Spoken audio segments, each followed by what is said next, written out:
아까 이야기했던 대로 오늘 히스기야 말씀은 이제 히스기야가 성전을 성결하게 하는 일과 또 이제 하나님께 제사를 회복하는 이후에 유월절에 대해서 증거하고 있습니다.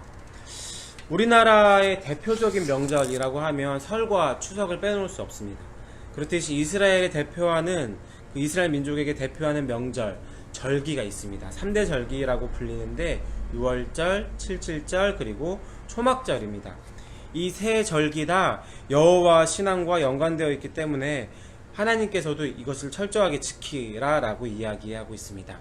그리고 이스라엘 사람들은 이 절기를 지키기 위해서는 예루살렘 성전으로 모여야 했습니다.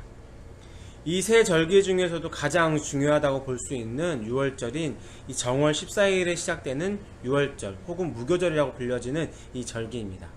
아시는 분들은 아시겠지만 이 유월절에 대한 유래는 이스라엘 자손들이 400년 동안 애굽에서 이제 노예 사리에서 벗어나서 하나님의 자녀가 된 것을 기념하는 그러한 절기입니다.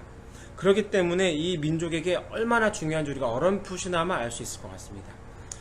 이것이 또한 중요한 이유는 이 이후에 이제 50일째가 되는 날인 칠칠절 혹은 오순절이라고 불려지는 이 절기가 이 6월절이 지켜진 이후에 50일 후에 지켜지기 때문에 이건 역시도 중요하고, 또 하물며 아까 이야기했던 초막절 역시도 사실상 이 추수한 것에 대한 감사를 하나님께 올려드린 거기 때문에 노예 생활을 하고 있었던 상태였다면 절대 드릴 수 없었던 절기였겠죠.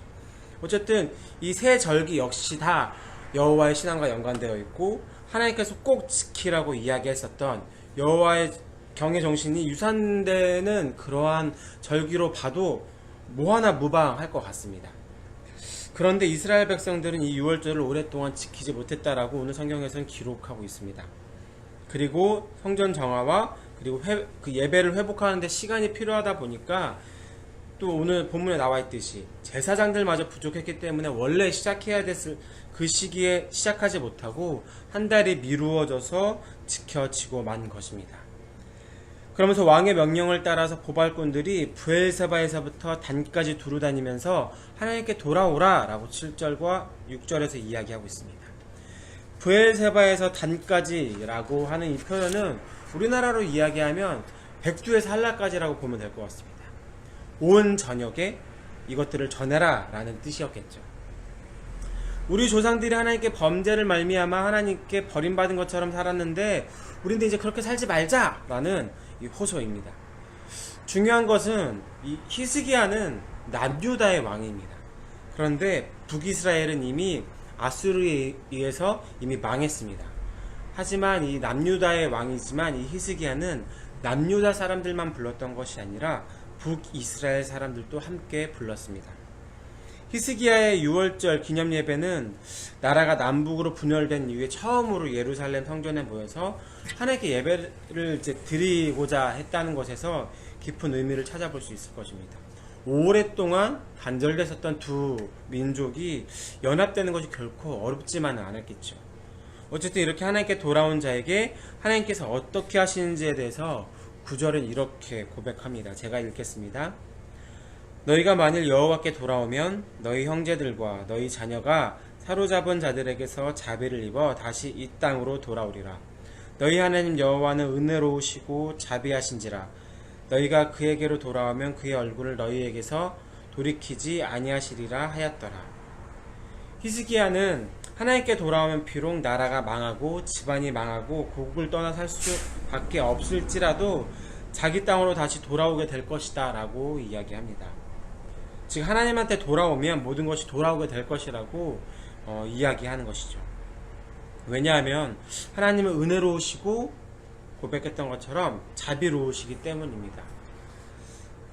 집 떠나면 무슨 고생이다 라는 이야기를 하기도 합니다.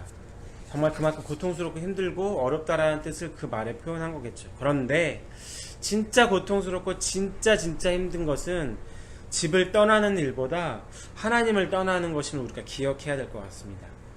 히스기야 왕이 보낸 그 보발꾼들의 외침에 사람들이 보인 반응은 그런데 이 10절과 이 12절에 이렇게 증거해서 나타나고 있습니다. 제가 읽겠습니다. 보발꾼이 에브라임과 므낫세 지방 각 성읍으로 두루 다녀서 스불론까지 이르렀으나 사람들이 그들을 조롱하며 비웃었더라.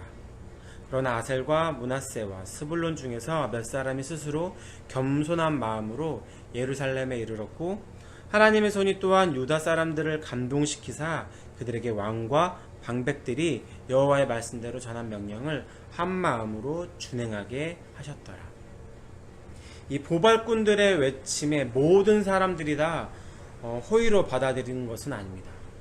조롱하고 비웃은 사람들도 있습니다. 이들은 솔로몬이 죽은 이후에 여로보암 때부터 200년 이상을 거의 하나님을 외면하다시피 하고 살고 있었습니다. 아니, 오히려 우상들과 친밀하게 지냈었던 사람들이었습니다. 그래서 여호와 하나님께 예배를 드리는 일을 당연히 좋아할 리가 없었습니다.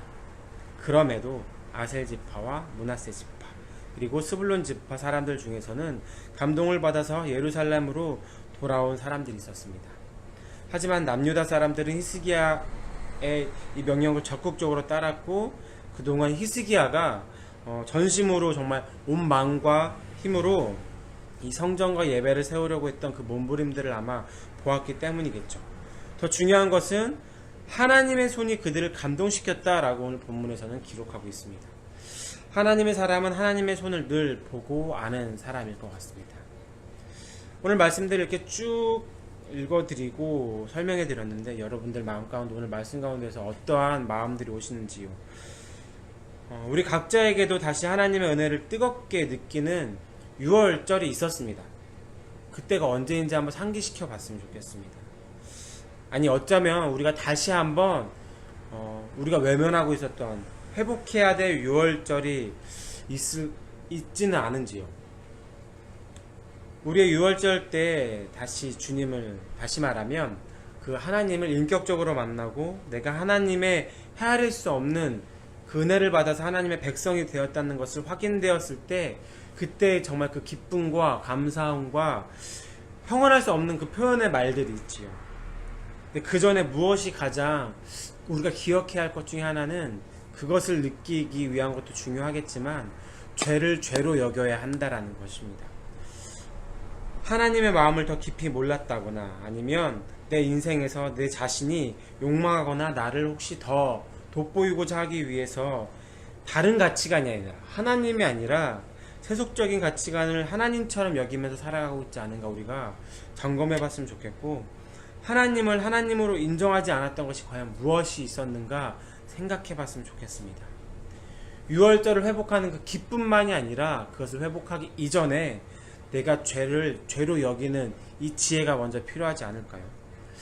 우리가 이 세상을 살아가면서 가장 큰 저질렀던 큰 죄는 하나님을 하나님으로 인정하지 않는 것, 온 몸으로 하나님 없이 살려고 했던 것, 하나님의 도움만 요청하고 하나님께 내가 해야 할 것들을 마땅히 하지 않았던 것은 아닐까 생각해 봤으면 좋겠습니다. 그리고 거기서 돌이켜서 우리 각각이 정말 회복해야 될 그 6월절을 회복하는 것이 우리에게 있었으면 좋겠습니다. 우리가 서 있는 삶의 자리가 하나님께서 마음과 정성을 다해서 심어주셨다는 것을 마음 깊이 새겼을 때 우리 가운데 그 6월절이 회복될 수 있을 것 같습니다. 6월절이 회복될 수 있을 것 같습니다. 오늘 우리가 이제 살아갈 텐데 이 살아가는 날 동안에 이곳 가운데서 예배드리는 모든 사람들이 6월절을 회복하는 날이 되어서 하나님의 역사의 통로로서 살아갈 수 있는 귀한 통로가 되기를 간절하게 소망합니다. 제가 기도하겠습니다.